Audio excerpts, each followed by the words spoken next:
Afternoon. I'm honored to welcome you here today for Career Month 2019. This is our last webinar of this season. And my name is Linda Pantel. I work for the Alumni Career Development Team here at the University of Chicago in Hyde Park. And all month we have been bringing you free online career programming tailored for you Chicago alumni of all degree types, years, industries, and backgrounds. And I'm pleased to present our speaker, Kate Volzer, today to speak about mentorship. Kate is an entrepreneur and co-founder of Wiser, a mentorship platform that we use here at the university. And it's my pleasure to hand the controls over to Kate. Hi, everyone. Thank you for tuning in over maybe your lunch hour. For me, it's slightly after. I'm located in Cleveland, Ohio. I'm from Northeast Ohio, but I did go to the college for undergrad and for my MBA.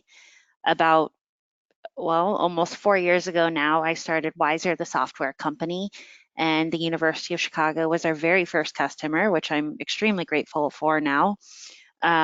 And now as a company, we work with about 50 institutions all over the country. So it's been a really great experience.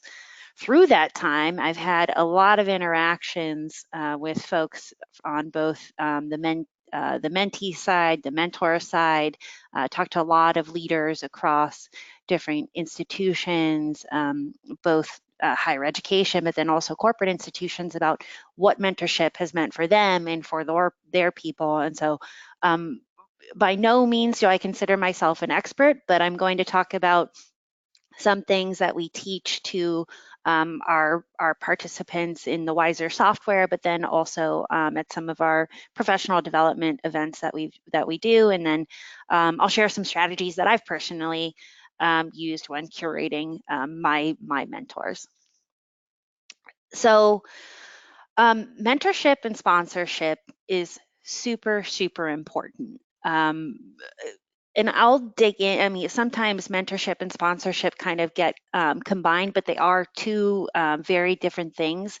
And I want to spend some time before talking through strategies on how to first find yourself a mentor to explain kind of the difference. But both of these kinds of relationships will help you personally, but also professionally. And you do need both to help you as you grow into your roles and up and through your organization and perhaps the community you're involved in. So I tried to make this entertaining because I have sat on the other side of webinars before, and I kept an Oprah theme because Chicago. So today, my goal is for all of you to get mentors and sponsors, and that's what this was for.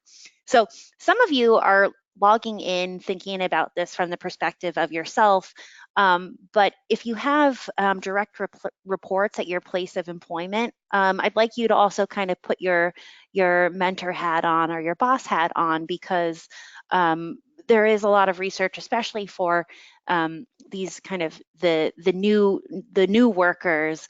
They expect a lot more feedback in real time in the office, and I think there's definitely a difference between being a boss and feedback, but making sure that your reports do have others that they can go to for advice, to perhaps talk about things that will help them be less emotional when coming to a meeting with you, having a one-to-one conversation. But mentored employees versus non-mentored employees, there's definitely a lot of data that suggests if you are being mentored, you are more likely to have higher compensation, you'll get more bonuses, etc.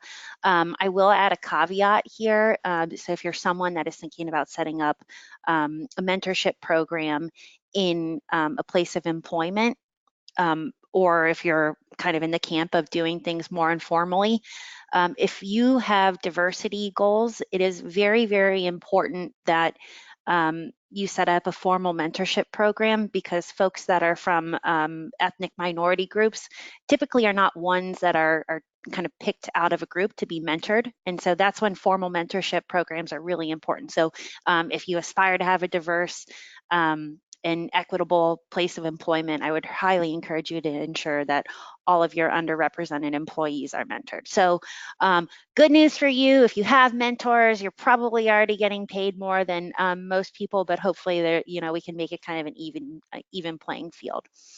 If you want to retain millennial employees, the more that you can make them feel like they have a mentor in the workplace, the better they're more likely to retain. So I just went ahead and put in some kind of stats to talk through kind of the benefits of having mentorship programs. And I did at least provide links to the sources. I didn't cite them right. Hopefully there are no professors on here or others. Anyway, Linda is planning to share out this deck, I believe, afterwards, and the links to the URLs will be in there as well. So this is talking about this is citing what I was talking about from racial and gender minority employees. It's very, very important for formal programs to exist because typically they really don't get chosen for informal programs. And then finally, through mentoring and sponsoring, it's a really great way to help you expand out your network. So you as both the leader, but then you as the recipient, it really does help you kind of build professionally to both give and receive feedback more actively. So what's the difference between a mentor and a sponsor? So let's start with a sponsor.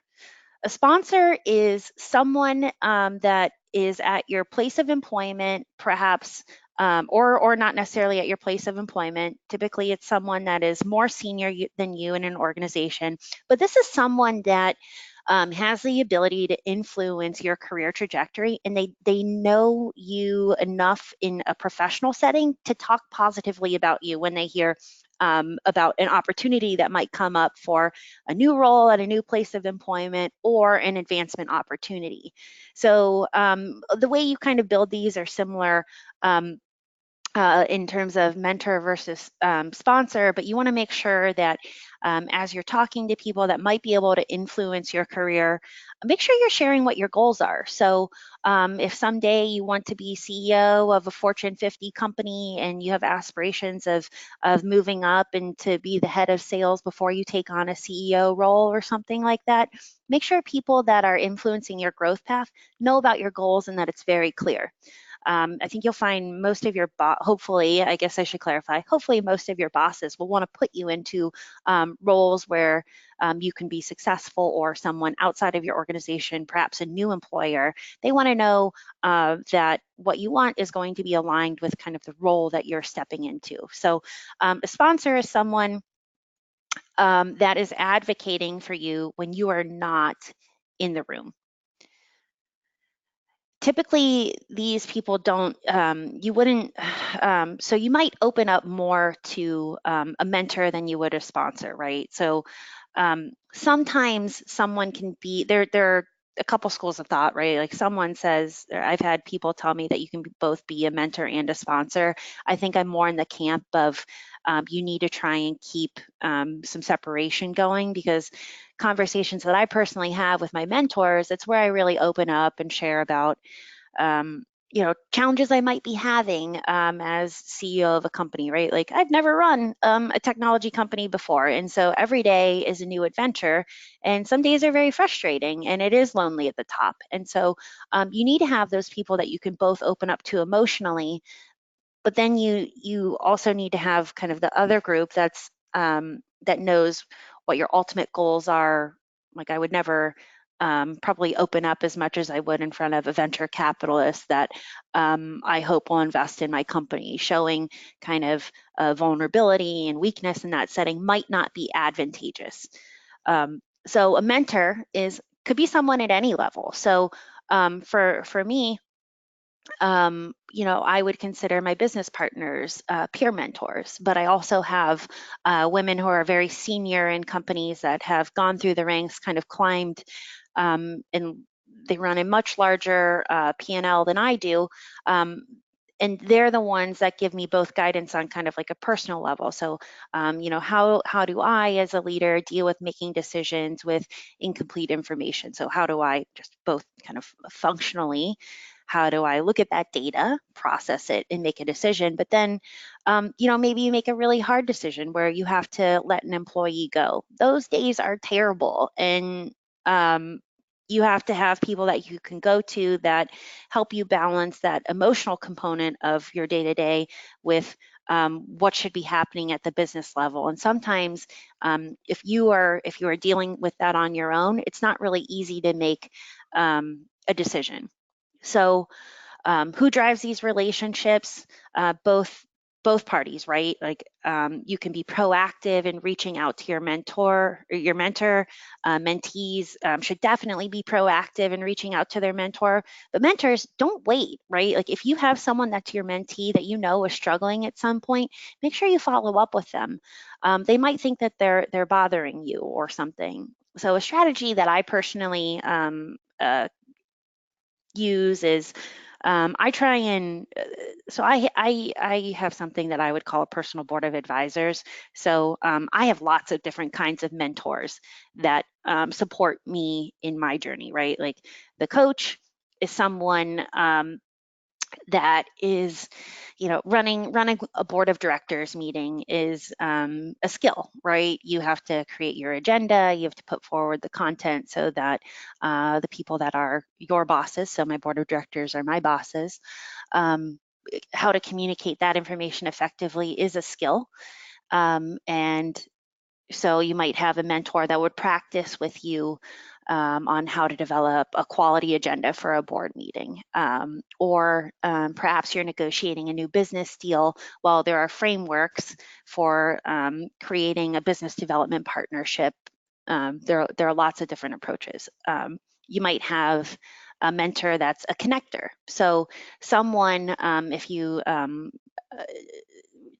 after, I'm not going to go into this during this, but there's a lot of research out there about building your network, and you want to build relationships that are on the edge of a network cluster. So you may want to, and what that means is you'd want to find a mentor that has connections that aren't necessarily ones that you already have. So I guess saying that you may have some University of Chicago mentors, but it probably would be beneficial to you to find someone outside of the University of Chicago family so that you can tap into, dare I say it, the Northwestern network. Not that we were ever rivals or anything like that in college, but those are people that have connections that you don't necessarily have yet, and that person can serve as an advocate for you and help you build and make more connections. The final one is your kind of career guide. This is that person that helps you think big about your life, right? You might have your 1 year goal for what you're going to do to improve your on-the-job performance, but maybe again, long term, you aspire to be CEO of a Fortune 50 company, right? You need to find people that can help you think about those steps of the way along the way and coach you through those transitions. And these people might change, right? Don't be afraid, and I'll talk about this a little bit later, but the mentors that you had in college may not serve you in the same kind of way that you need when you're 10 years out into your career, or 20 years out, or whatever. And speaking of kind of time and age, I was asked to talk about a little bit about kind of this generational gap between mentors. And I think kind of the biggest thing that I would highlight in differences is the expectations for a mentor and mentee relationship. So recent grads and college students, they're sometimes just looking for a flash mentorship conversation. So just a quick, maybe 30-minute call to know whether or not they're on track or off track related to their career goals.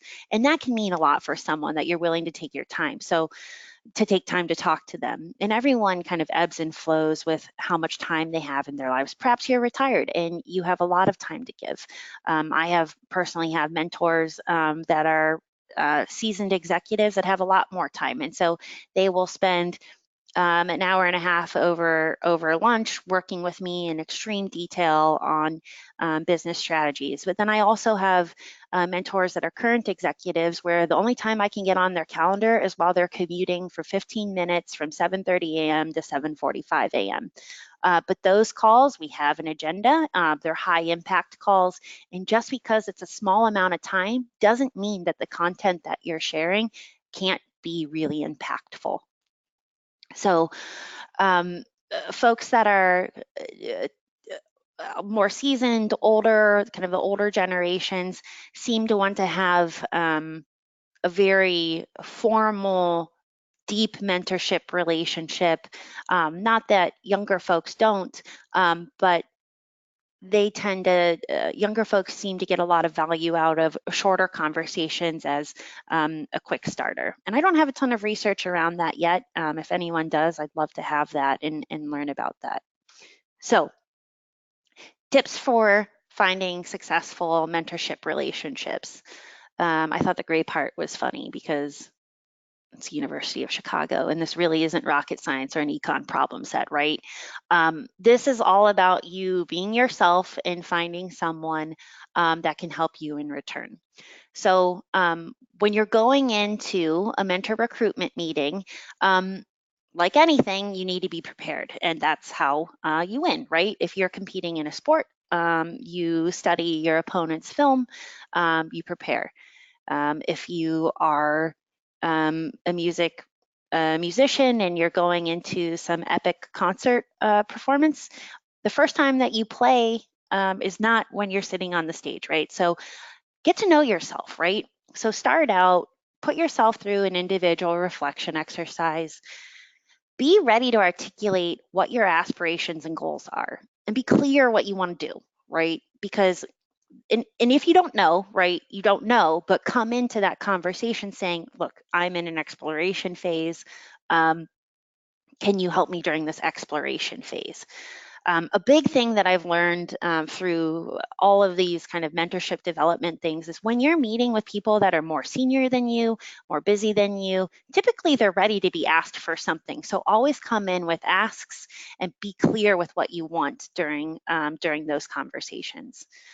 Um, Put yourself out of your comfort zone, right?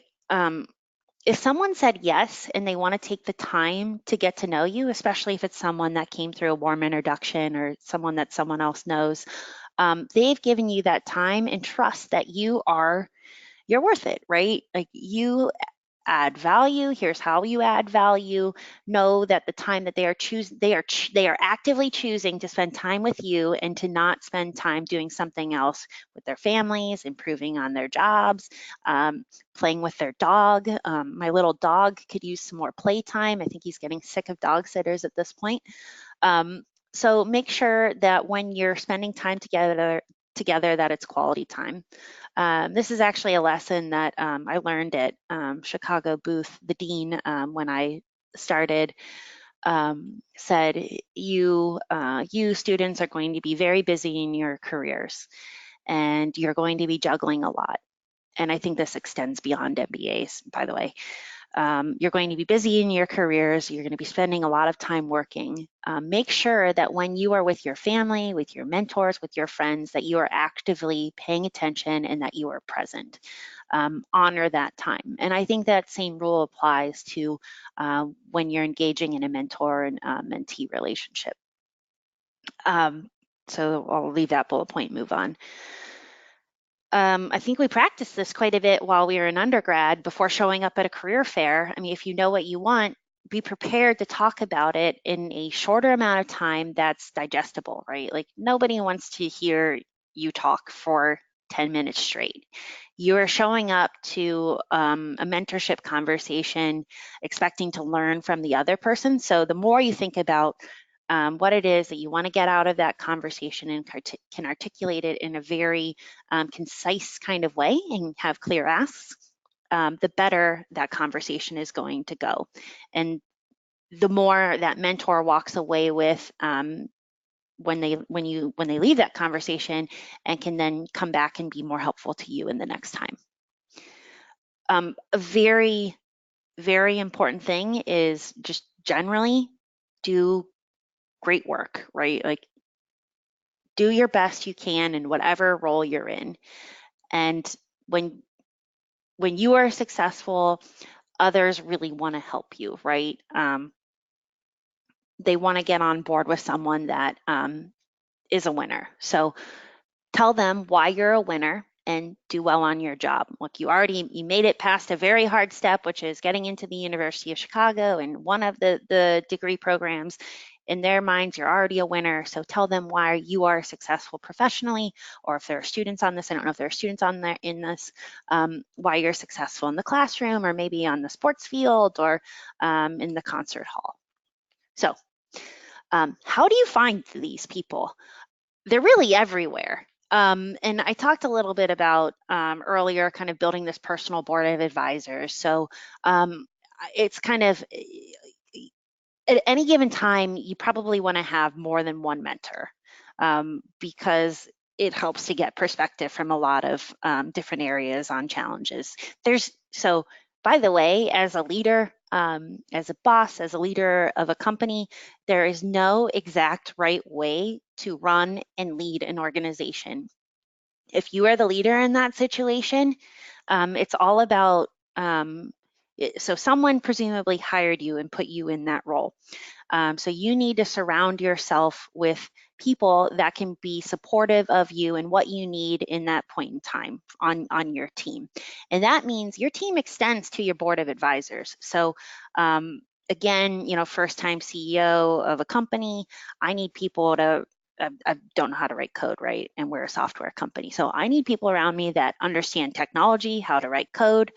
This is my first time raising investment capital, so I need people around me that know how to raise investment dollars and what to do with it. So think about kind of the gaps and skills that you have and try and fill that with mentors. It's a lot like a board for a business as you would operate it.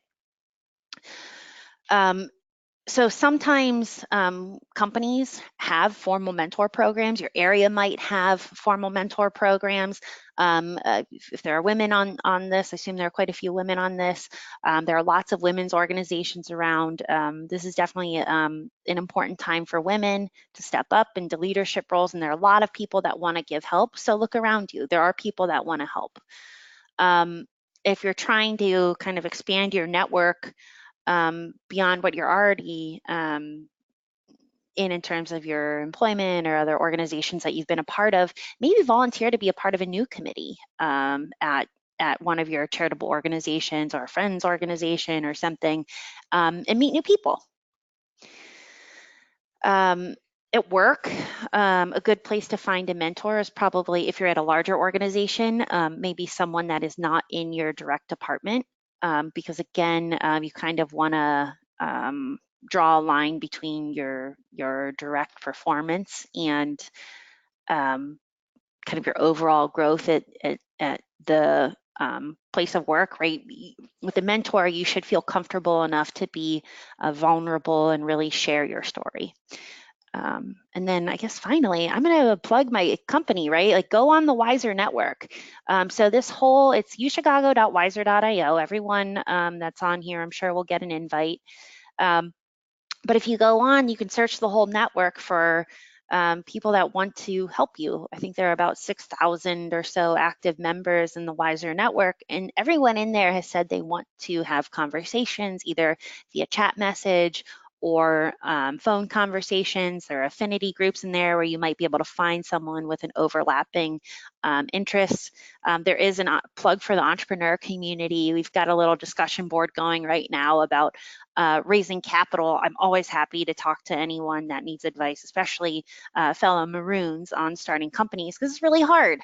And you need people to help you. So that's a really easy digital resource. You could probably go on LinkedIn. I think the best way to find people is getting a warm introduction. I've also just tried total cold outreach. Make sure if you're just sending an email from scratch that you are personalizing it, making it clear why you would like to give time.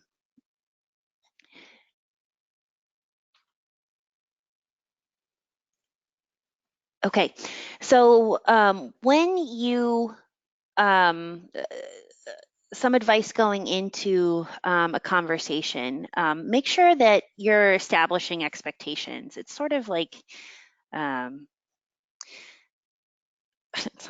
guess I'm gonna say it. It's like going on a first date, right? Like if the people are not mind readers, right? So you have to be very clear in what you're hoping to get out of that relationship, right? Like if I'm a busy executive and you are expecting me to spend hours of time with you, that's just like that's not something that I necessarily have right now. And maybe the other person on the other side in your conversations might be in the same boat. So be very clear about the ways that you intend to frame your particular relationship, right? So the person that I talk to for 15 minutes every other Thursday during her commute, um, she is a business advisor, but she's definitely a mentor. She knows me in a personal way. And then from a strategy perspective, she comes from a consulting background at Bain, and has lots of just business frameworks that are very helpful for me as a young CEO. So um, align on how frequently you're going to talk. It's helpful to have some regularly scheduled time if you can, but if you're going to have a more ad hoc relationship, acknowledge that, but make sure that you're both kind of committing to something. It's ad hoc, but like, yeah, maybe once every other month or so, just so that person knows when you might be asking for something. It makes it a lot easier to, um, when you're busy, to have kind of like time set aside that you know that you've promised that you're going to be available to someone should they reach out. And the final bullet point is, again, look, at some point, that relationship was beneficial to you, maybe beneficial to them. And it is really, really okay to know that you may have grown past that kind of that mentor-mentee relationship. You've gotten from startup mode, from your beta product to your live product, and now you're on a scaling factor. And there are certain people that specialize in certain stages of companies, and so it's okay to say goodbye. The mentor-mentee relationship has done its job, and that is awesome. That is great for both of you. And then, perhaps at that time, you can wear the mentor hat and help someone else through that next phase. Make sure you're paying it forward. So that's I told Linda about 30 minutes, and then I would open it up to questions. So Linda, I don't know if you want to field the questions, and I'm happy to answer them, or how you want to do that. Great. Thank you, Kate. That was really helpful. I know I certainly learned something. So please, everyone, continue to write in questions, but we'll kick it off here with this first one. Kate, do you recommend tracking mentorship meetings, or is there a tool that you use either for frequency or, as a way to count the people that you are communicating with on a regular basis? From the mentor side, do you think? Is that what that meant? If I think as I'm reading this question, it's Okay. as a mentee, if you are trying to build up a mentor Uh-huh. network, Okay. how do you track that? Um, so I think a really great way to do it is just setting a recurring appointment on your calendar. So if you use Google Calendar or Outlook, I would probably just set like a monthly recurring reminder to send them an update. I don't keep a spreadsheet or anything like that. Nothing that formal, but that doesn't necessarily mean that you shouldn't. It just means that my personality is not like, I am not the one that creates the frameworks and the spreadsheets here at Wiser. Someone else does it. I just kind of like, it's more ad hoc. But with my some of my advisors and mentors, I do have recurring calendar appointments. That's on both of our calendars, so we know when to call in. Great, thank you. Hmm. Another question in a similar vein is Hmm. like, how many mentors or sponsors do you recommend having at any particular point? If you were just starting out, what is a sort of goal for people in your mentorship network? I think you have to. I was going to say it's a matter of time, but honestly, it's probably not, because you can always make time for things you want to make time for. I think three is probably pretty good. I think it's maybe more about the relationships that you can juggle. Um, Going back to the different types, so maybe try and have a coach, a connector, and a career guide at any given time. And that's kind of a good place to start. I think once you start having too many more than that, it can become unwieldy. And then, I mean, at a certain point, like you need to start forming and making decisions on your own. So like these mentors, it's not like they tell you exactly what to do, right? Like a really good mentor will tell you stories about how they approach situations. So um, a hard thing about being a boss is at some point you may have to let someone go. And so a really helpful conversation that I had with a mentor was when he shared with me the time that he let someone go that he did it totally wrong, when he did it kind of an okay way, and when he felt like he did it really well. And the mentor in that situation was very vulnerable because, I mean, I was having a hard time personally. And so he um, opened up and shared kind of a similar sentiment back. And it was just kind of nice in that situation. And it's not that, there is an exact right way again to do things every time, but hearing stories, reflections on why they thought the way they made decisions was good or bad is really helpful. So, three at a time, finding people that can give you a balance and help you think through different scenarios that you're in. Great. And sort of the flip side of that, how many, if you are a mentor, how many mentees would you recommend at one time? See, now this one, I will say this is like an availability thing. Um, so for me, I earmark about like 4 or so hours a month of like what I would call giving time. During business hours, I will allow myself effectively like a half a day, maybe a day if I'm feeling very generous in 1 month, to helping other people. Um, and situations where I can do like a big thing like this and help a lot of people, that's a really nice win, right? But sometimes someone just needs like a coffee chat. So it will totally ebb and flow, right? Um, Women in business, especially women in tech, you get asked for a lot. And I asked one of my mentors, sort of ironically, like, what do you do when you kind of get mentor fatigue? And her advice to me was to share the wealth.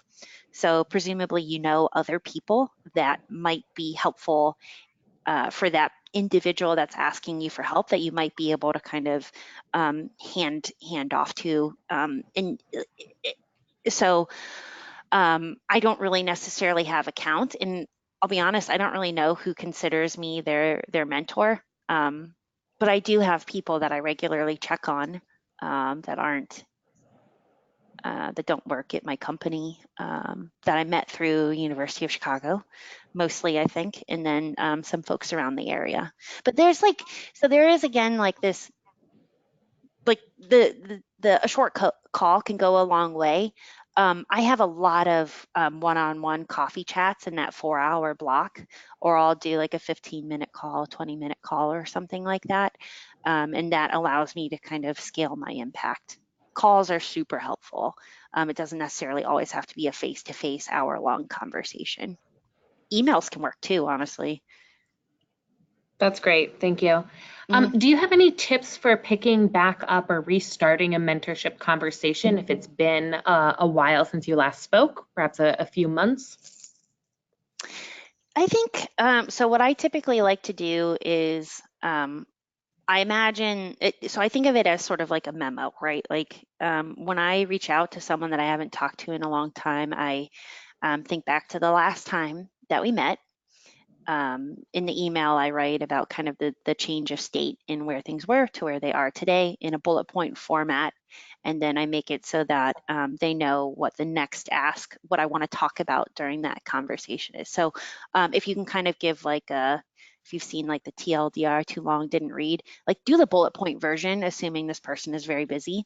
And then when you get together, if if it's helpful to advance your conversation, you can expand on some of those bullet points. But um, no dissertations. Keep it short. Always good Yeah. advice. Less is Um, more sometimes. less is more.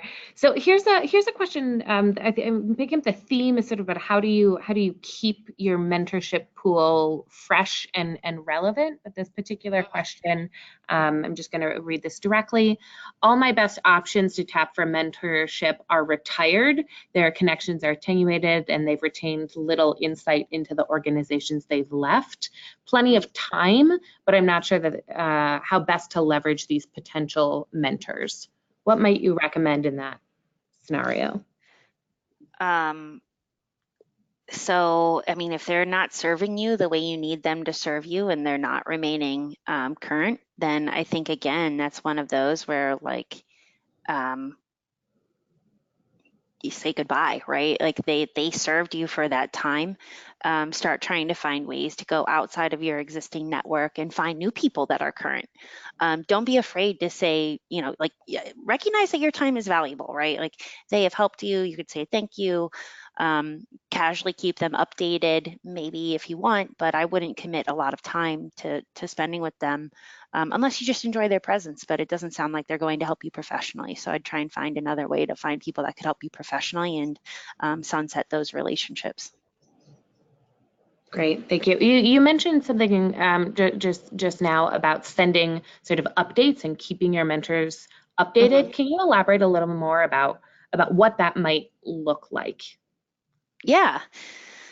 I typically try and share sort of I usually do it to some people I email, to some people I text, some I will randomly call while I'm driving.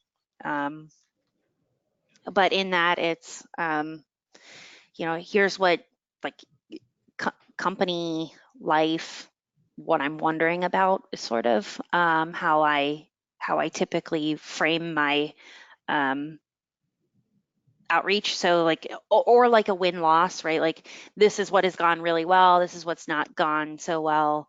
And this was really, or if like something's really bad, like tell them, right? Like they're there to help you. They want to help you. It's not like a time to hold it back. Um, which is also why it's important to have multiple people because you don't want to overburden one person by always going to them when things are bad. Um, yeah, so I'll leave it at that. Great, thank you. Mhm. Um, this is hoping a thing you could give a specific piece of advice on. Is it customary to give mentors monetary compensation? No, I think that would okay, so I've never paid a mentor, and I think like the right kind of people are not going to expect to be paid. Great. I think that's a personal. I don't think that I'm not sure if that's a personal opinion. I mean, there are like there. So if it's like so I think in that case I wouldn't call it a mentor, right? Like you're paying for a consultant effectively for their expertise. Now, what you might do around the holidays is, send, I actually think like a thank you note, just like a handwritten thank you note goes a really long way. I was going to say get them a bottle of wine or something, but really they're not expecting anything. And so an example might be like, that your mentor just had like their first grandkid. And so, I've sent like a thank you card with a book that's like, my niece's favorite book. And I thought you might like this as you're entering this new chapter of your life. Stuff that you would appreciate getting. And you'll get to know who's on the other side, but I think kind of more thoughtful things like that go a long way. That's helpful. Good notes on stewarding those relationships you built. Any advice on reconnecting with a boss that you left on good terms with, but perhaps it's been several years? Well, I guess um, it probably depends on what you want out of that situation. That could be a really great mentor, especially if they've advanced in their career. I'd do the same thing with the mentor. I would treat them almost like a mentor in that case, unless you're trying to get a job back with them. And then if your idea is so I'll answer this two ways, right? Like if I'll start with like, is your goal if your goal is to be mentored by them, I would write an email or a message or something, reconnecting, like, look, I always really admired how you ran our team because of this very specific reason. I'm now in this job doing this. Here's the thing that I'm trying to accomplish, and I don't know how to do it. I feel like this is something you would know, how you would have some expert advice on helping me with. Would you be willing to get together for coffee or a cocktail, whatever they end up liking, to talk it through? So, that's kind of like a learning moment of vulnerability. Whereas if you're looking to get back into an organization, you're approaching it more from kind of the sponsor mindset. Um, you might try and find something that, so really good way to get if it's a business person, to get their attention is if you can help their business unit make more money. That's a really good attention grabber. So you have this idea for an overlapping partnership. I'm looking to do this next in my role. I know you've already accomplished this. Can we talk about that a little bit, and maybe opportunities at whatever the other organization is that they're at now? So those are like kind of a couple approaches. There's one that, like, the sponsor approach is more about a catch up, sharing accomplishments, what you've done, where you're hoping to go, talk about how they got there. And then the mentorship one is there's some sort of problem that you want their help with. And you go to them and ask for advice, and you might be more vulnerable in that setting, whereas the other one you would not. Great, thank you. Underlying a lot of the advice that you're sharing right now seems to be an importance on self-reflection and understanding your own personal challenges and what you want. That's what you Yeah, need to get I those. think one of the hardest things for really smart, successful people is admitting what they want. So I don't think it was until class 18 or 19 at Booth when I finally realized that I didn't want to do wealth management, private wealth management. And I went down this whole path of doing informational interviews with everyone at Goldman Sachs, everyone at JP Morgan. I ended up getting a job at JP Morgan, but I realized that my heart wasn't actually in financial services. I just thought that my mentor was a total rock star, and I wanted to be her when I grew up, in terms of like her as a person and how she balanced things, not necessarily what she did in her day to day. And so when I finally let myself realize that, hey, these are my goals, this is what gets me excited, I really like building things, I really like meeting new people, um, that's when I felt really good about taking a lot lower salary to go work at a tech company and then eventually start my own tech company. But I wouldn't have done that if I didn't stop and reflect. And if there are college students on this, like, it's very easy to just look around and see what your peers closest to you are doing. But if you have, going back to those kind of those short mentorship calls, they can go a long way. I think right now, with the way that the workforce is, there are a lot of really cool and interesting jobs out there that, like, you can't just search. You need to talk to people to learn about opportunities in organizations for hybrid roles. Be true to yourself and know what you're good at, what you're not good at that you might still like doing, what you're good at and that you like doing. What a win if you can find a job like that. So yeah, definitely just making sure that you are spending time and let yourself want what you want, and give yourself the space and options to go for it. So, like, save money, right? Like, have a savings account so that, if you wanted to start a company, like, you can't just, I mean, it's hard to, like, you have to save money, right? Like, you can't just operate something with no money. Thank you. That was really, I think, illustrative personal story. Thank you for sharing that with us. We're having a question about, how you can find sponsors or mentors, or if that is even the right type of contact, if you've been out of the job market for a time. Re-entering the workforce.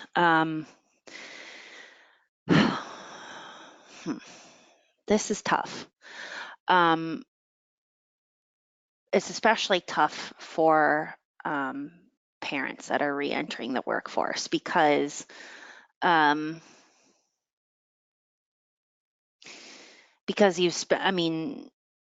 people that are your age and your peer group have probably still continued working and have grown in their in their roles. So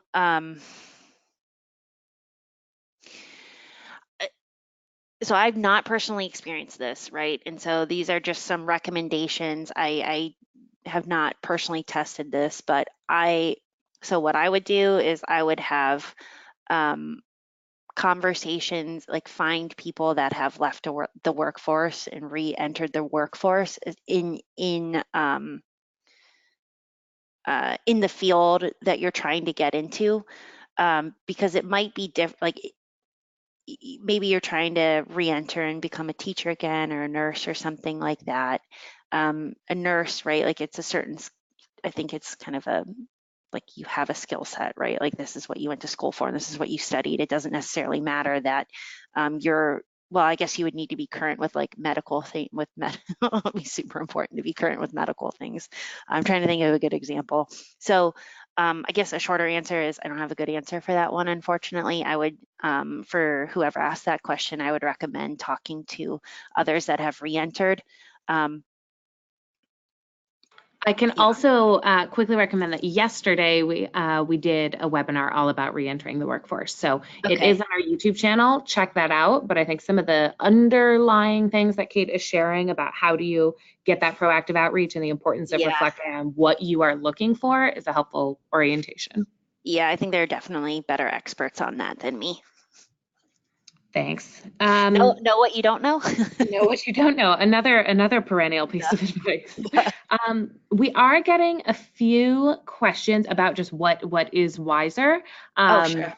so Kate, could you just give us a quick Wiser pitch? What is it, and how can folks on the call use it as a tool? I can do you one better here. Hopefully I don't have anything weird opened on my computer. Let me try and find Chrome. All right, so I opened my profile before this. Can you see my profile, Linda? Yes. Okay, cool. So this is Wiser. I'm logged in as you, Linda, because Great. I'm logged in with my boss account. So I guess I can switch to my profile. Okay, so you're getting more of a look than probably normal here. All right, so I'm logged in as myself. This is Wiser. Wiser is meant to be a network. So when we went to college, there was the alumni directory, which had contact information for people in it, and then you would get the email address, send an email outside of the system. Wiser is meant to be a place where you can come in and find fellow alumni who might be willing to help you. I've actually job shadowed as an adult, so job shadow, and maybe you're in a certain area. You can find people that have raised their hand to be helpful, all inside of the Wiser network. And there are a couple ways that you can connect with people. So I'll find Linda here and connect. Go. When you're in the network, if you want to talk with someone, you can send them a chat message. Hi, Linda. Thanks for having me today. So fun.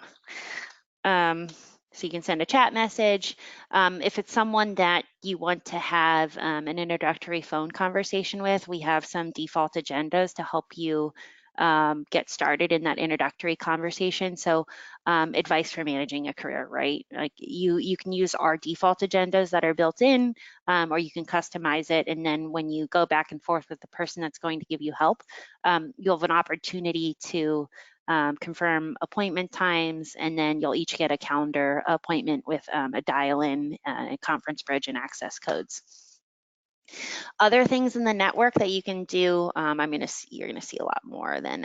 So if you wanted to be a part of a community or kind of an affinity group with the institution, there's also a place where you could go in and have kind of shared experiences and talk about, in the case of startups, I offered to help people out with some pitch decks. There's a discussion board, and there's quite a few people that are interested in having some conversations about pitch decks.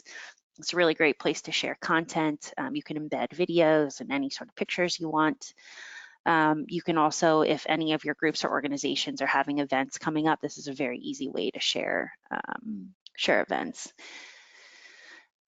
In the connections area, if you're interested in having kind of in University of Chicago conversations, your connections will build up in the connections area, and you can see when you last connected with someone.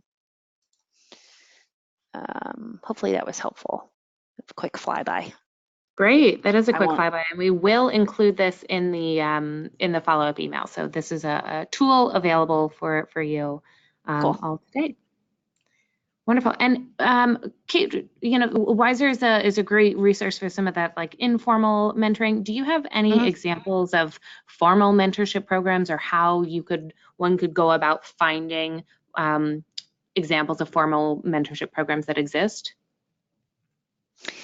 Yeah, usually in if you have like a professional trade organization that you're a part of, often there are mentorship programs in there. I know some of the departments on the University of Chicago's campus are working on putting together formal mentor programs. This is what Wiser does as a company. So if anyone out there is trying to set up a mentorship program at an institution of higher education, or perhaps like a student group that you support at U Chicago or some other organization, we could help you out with that. So I would start with your trade organization. Anything that's like related to your profession, start there. That'd probably be the best spot to find it. I would try and find somewhere that has like an overlapping interest area. Great, thank you.